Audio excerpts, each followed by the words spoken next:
Eta maitasun hezkuntza berridatzi beharko duzu.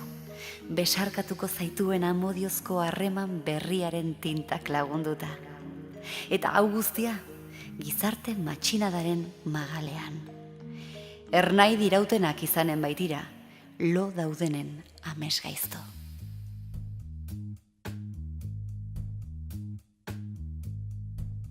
Nik ospitalean egiten nuen lan astelenetik ostiralera, eta noizean behin aparteko txandak egiten nituen diru gehiago irabazteko. Beste erizain batzuk ere egoera berdina jasan zutela entzuna nuen, Santanako barne mediku batek iraindu ninduen lehen aldiz. Kimikako nire irakaslea izandakoa. Ez duzu ikasgaia gaindituko inoiz ez. Barkatu?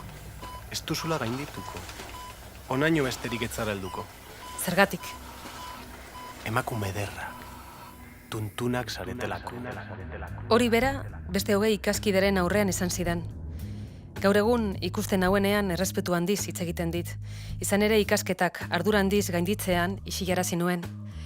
Lanean ez naute inoiz gutxietzi. Gehienetan ni izan naiz taldeko liderra. Baina urte batzuk beranduago eta ospitale berberean beste mediku baten jasarpena jasan behar izan nuen. Ebakuntza baten erdian ari ginen. Paziente baten sabel barruan operatzen eta bapatean eskua heldu zidan.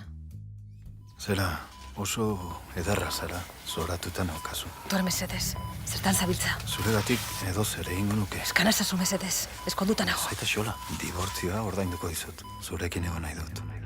Medikua hotz egin zuten, dena ahoz. Niretzat oso egoera deserosoa zela, esan zioten. Berriz alakorik gertatuko etzela erantzun zien orduan. Harrezkeroztik ez zidan hitzik esan.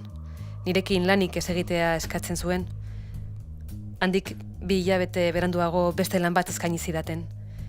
Gertaera hura gainditzea lortu nuen, baina egoera eten eta jasarpena salatu behar izan nuen.